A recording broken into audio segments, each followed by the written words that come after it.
জাহাঙ্গীরনগর বিশ্ববিদ্যালয় নিয়ে যে ডকুমেন্টারিটা বানানো হয়েছে, আমাদের এই যে তরুণ জেনারেশন যারা আছে তারা কতটা ক্রিয়েটিভ, আমি যখন এই ডকুমেন্টারিটা দেখছিলাম আমি খুবই আবেগতাড়িত হয়ে যাচ্ছিলাম।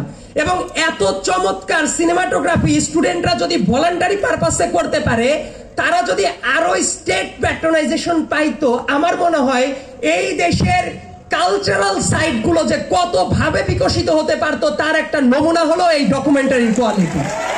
যারা এই ডকুমেন্টারিটা বানিয়েছেন খুবই চমৎকার ডকুমেন্টারি বানিয়েছেন, এবং আমার আশা থাকবে সামনের দিনগুলোতে এই জাতীয় ডকুমেন্টারি আপনারা বানিয়ে শুধু দেশে না বরং ট্রান্সলেট করে বিশ্বের বিভিন্ন জায়গায় ডকুমেন্টারি সাবমিট করা যায়।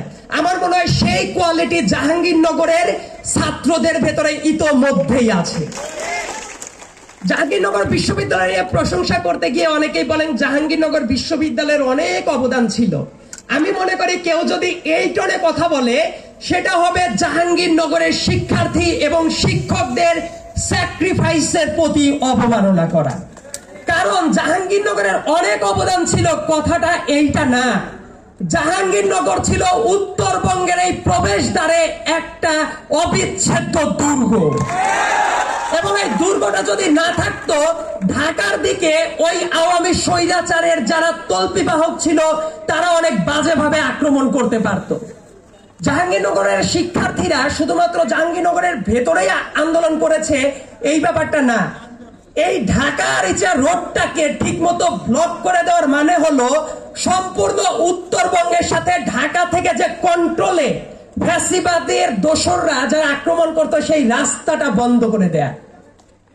আমার একটা ঘটনা মনে পড়ে, যেহেতু আন্দোলনের সময়গুলোতে প্রত্যেকটা ঘটনা আমি ইমিডিয়েটলি সোশ্যাল মিডিয়ায় পাবলিশ করতে থাকতাম যাতে সব দিকে অ্যাটেনশনটা পায়। আজকে এই জায়গায় অনেক মিডিয়া আছেন, সবচেয়ে আক্ষেপের একটা ব্যাপার কি, আমার মনে হয় যে প্রত্যেকটা জায়গায় যার যা অবদান সেই জায়গাটা আমরা কেন যেন সবকিছু একদম ঢাকামুখী করে ফেলি।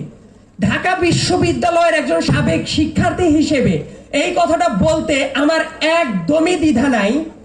ঢাকা বিশ্ববিদ্যালয়ের অনেক ক্ষুদ্রাতি ক্ষুদ্র কাজও যেভাবে মিডিয়ার অ্যাটেনশন পায়, অন্য অনেক জায়গার অনেক অতি গুরুত্বপূর্ণ জিনিসও কেন যেন মিডিয়া ঠিকমতো কাভারেজ পায় না। যেটা সামনের দিনে ওই যে আমরা চিন্তা করে কি বৈষম্য বিরোধী আন্দোলন, বৈষম্য বিরোধী প্ল্যাটফর্ম, এই জায়গাটা যাতে সব জায়গা থেকে বৈষম্যটা দূরীভূত হয় সেই চেষ্টাটা আমাদের রাখা উচিত।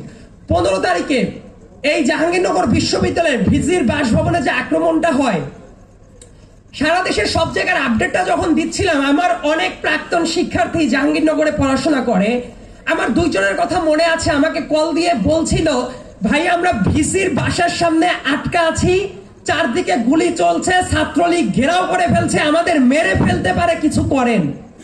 বাট ওই সময় আমি কাকে কল দিব?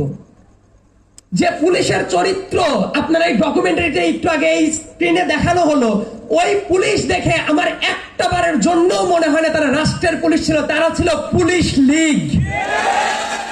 এবং জাহাঙ্গীরনগরে প্রশাসনিক জায়গায় বিগত 10 বছর ধরে যারা বসেছিল তারা শিক্ষক ছিলেন না, তারা ছিলেন শিক্ষক লীগ। এবং যে শিক্ষকেরা নির্দেশ দিয়ে তার নিজের শিক্ষার্থীর রক্ত ঝরাতে পারে তারা কেমন শিক্ষক বলতে আমার লজ্জা লাগে। তো ওই আমার যারা প্রাক্তন শিক্ষার্থী ছিলেন তাদেরকে আমি কোনো রিমেডি ওই দিন দিতে পারি নাই। ওই দিন আমার খুবই আফসোস কাজ করছিল, ঢাকার ভেতরে কোনো কিছু হলে আমরা কাউকে ফোন করে বলতে পারি অমুক জায়গায় এইটা হচ্ছে, এদেরকে প্রোটেক্ট করা যায় কিনা। বাট জাহাঙ্গীরনগরে আমি কাকে কল দিব? প্রশাসনের সবাই একাধারে, প্রশাসনের শিক্ষক লীগ, পুলিশ যারা আছে তারা ওই শিক্ষার্থীদের পরই আক্রমণ করতে এসেছে, তাদেরকে বাঁচানোর মতো কেউ ছিল না। তখন আমি আল্লাহর কাছে জাস্ট এই দোয়াটা করেছিলাম যে আল্লাহ ওদেরকে রাতের বেলায় বাঁচিয়ে রাখো, দিনের বেলা হলে অন্তত পক্ষে প্রত্যেকের প্রোটেকশনটা পাবে।